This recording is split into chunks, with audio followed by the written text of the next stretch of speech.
Students, welcome to Soni's vision legal channel. आज की video के अंदर मैं आपको बताऊंगा अगर आप इंडियन लॉ फर्म्स के अंदर जॉब कर रहे हो तो कौन सी ऐसी प्रॉब्लम समस्या आपको फेस करनी पड़ सकती है जिनके लिए आपको एडवांस में तैयारी करनी पड़ेगी और जिनके बारे में आपको पता होना चाहिए। देखिए, अगर आप किसी भी इंडियन लॉ फर्म के अंदर काम करोगे ना तो वहाँ पे एक रूल चलता है, ये थंब रूल है, इसको पकड़ के चलना, वो है 10x या 20x रूल। अब ये क्या होता है, लॉ फर्म्स जो कि बड़ी होती है अगर वो आपको कुछ पेमेंट दे रही ना तो आपसे 10x काम लेगी, मतलब 20,000 रुपये का आपका पेमेंट है तो आपको महीने में एटलीस्ट 2 लाख की प्रोडक्टिविटी उस लॉ फर्म को दिखानी पड़ेगी। नहीं दिखाओगे लॉ फर्म किक आउट कर देगी। इस चीज़ को ध्यान रखना। 50,000 रुपये तनख्वाह है तो 5 लाख की प्रोडक्टिविटी आपको दिखानी पड़ेगी। अब इंडियन लॉ फर्म्स के साथ काम करने में दिक्कतें क्या क्या है? सबसे पहली चीज़, वर्क ओवरलोड। बड़ी लॉ फर्म्स के अंदर हमें लगता है पेमेंट अच्छा है, सब कुछ सही है, नहीं। बड़ी लॉ फर्म जितनी होगी उतना ज़्यादा आपसे काम लेगी, इस चीज़ को ध्यान रखना, क्योंकि आप उसके लिए ना भीड़ में एक तिनका हो।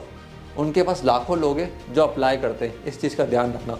दूसरी दिक्कत, बॉसेस। देखो, बड़ी लॉ फर्म में एसोसिएट्स के ऊपर सीनियर एसोसिएट्स, ठीक है, फिर लाइन में पार्टनर्स लगे हुए होते हैं, फिर सीनियर पार्टनर्स होते हैं, तो हर एक पे प्रेशर होता है क्लाइंट को डिलीवर करने का। सो जनरली आपके बॉसेस हमेशा आप पे प्रेशर डालेंगे काम को लेके। तीसरी चीज़, सैलरी वेरिएबल रहती है इंडियन लॉ फर्म्स के अंदर। आईटी कंपनीज की तरह यहाँ पे नहीं चलता कि 70,000 रुपये, 80,000 रुपये, 2 लाख रुपये महीने के फिक्स आएंगे ही आएंगे। ये आपकी प्रोडक्टिविटी पर डिपेंड करता है, क्योंकि देखिए जितना फास्ट आप हाथ चलाओगे, काम को डिलीवर करोगे, उतना ज़्यादा काम पार्टनर लेकर आएगा, उतना ज़्यादा प्रॉफिटेबिलिटी बढ़ेगी, उतनी आपकी इनकम बढ़ेगी। जितना काम आप कम करोगे उतना फर्म की प्रॉफिटेबिलिटी डाउन जाएगी और आपकी इनकम कम होगी। तो इस चीज़ का ध्यान रखना, आप जितना ज़्यादा प्रोडक्टिव होंगे, हार्ड वर्किंग होंगे, उतनी आपकी इनकम बढ़ेगी। तो इनकम जनरली इन केसेस में वेरिएबल ही रहती है और आपको हमेशा क्लाइंट सेटिस्फैक्शन देनी ही पड़ेगी, भले ही क्लाइंट कैसा हो।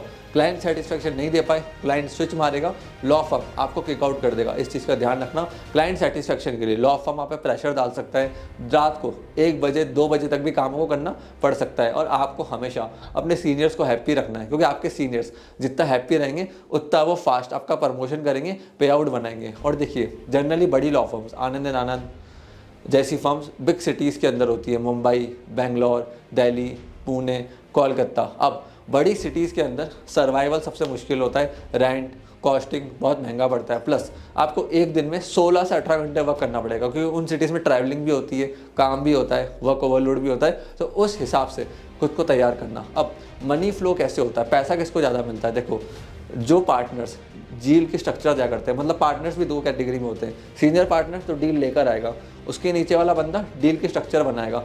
अगर वो MA की ट्रांजेक्शन है, तो बड़ी डील है, तो कैसे उसका आपको करना है, किसको डेलीगेट करना है, ये सारे स्ट्रक्चर तैयार कर जाते हैं। इनके पे आउट सबसे हाई होते हैं, 2 लाख, 3 लाख, 5 लाख महीना इनको पेमेंट मिलता है। फिर ये नीचे वालों को डेलीगेट कर देते हैं और नीचे वालों को जनरली 30, 40, 50,000 रुपये मिलते हैं और एसोसिएट को 70, 80,000 रुपये। आपको अपने टाइम, हेल्थ, इन सबको मैनेज करके चलना पड़ेगा। नहीं कर पाए तो प्रमोट नहीं हो पाओगे, 30,000 रुपये भी रह जाओगे। इस चीज़ का ध्यान रखना। और कॉर्पोरेट लॉयर्स को जनरली संडे को भी काम करने के लिए कहा जाता है। हार्श रियलिटी है, सच बता रहा हूँ, संडे को भी आपका सीनियर आपको कह सकता है काम करने को, और एक वीक में 80 आवर्स भी आपको काम करना पड़ सकता है, रात को 2 बजे तक, 3 बजे तक। मैंने भी करा है। ये हार्श रियलिटी है इस फील्ड की। पैसा कमाना है, ग्रो करना है, तो इतना वर्क प्रेशर आपको लेना पड़ेगा, काम करना पड़ेगा। हाँ, अगर आप खुद की प्रैक्टिस करते हो, लॉ फर्म स्टार्ट करते हो, शुरुआत में पैसा कम कमाओगे, बट लेटर ऑन बेनिफिट ज़्यादा है। वर्क प्रेशर नहीं होगा, क्योंकि आप अब फर्म के लिए नहीं कमा रहे हो, क्योंकि फर्म में रेंट होते हैं, ऑपरेशनल एक्सपेंसेस होते हैं, 100 तरह के एक्सपेंसेस फर्म को बियर करने पड़ते हैं। वो पैसा भी आपसे ही निकलता है। अगर आप खुद के लिए कमा रहे हो तो वो सारे एक्सपेंसेस नहीं होंगे, वो पैसा आपकी सेविंग में जाएगा, तो वो पैसा आपके लिए बचेगा। तो ये कुछ चीज़ें। और आपको अगर बड़ी लॉ फर्म्स में जाना है तो डेफिनेटली आपको स्किल्स चाहिए, नॉलेज चाहिए, तभी तो वहाँ काम कर पाओगे। उसके लिए इंटर्नशिप्स करो, सीखो, लर्निंग लो। और अगर आपको लगता है कि आपको छोटी सिटी के अंदर बैठ के फ्रीलांस काम करना है, खुद की लॉ फर्म स्टार्ट करनी है, तो उसके लिए हमने कॉन्ट्रैक्ट ड्राफ्टिंग को मोनेटाइज कैसे करें, ट्रेडमार्क से कैसे कमाएं, कॉपीराइट से कैसे कमाएं, पेटेंट्स, इन सब के ऊपर कोर्सेज लॉन्च करें।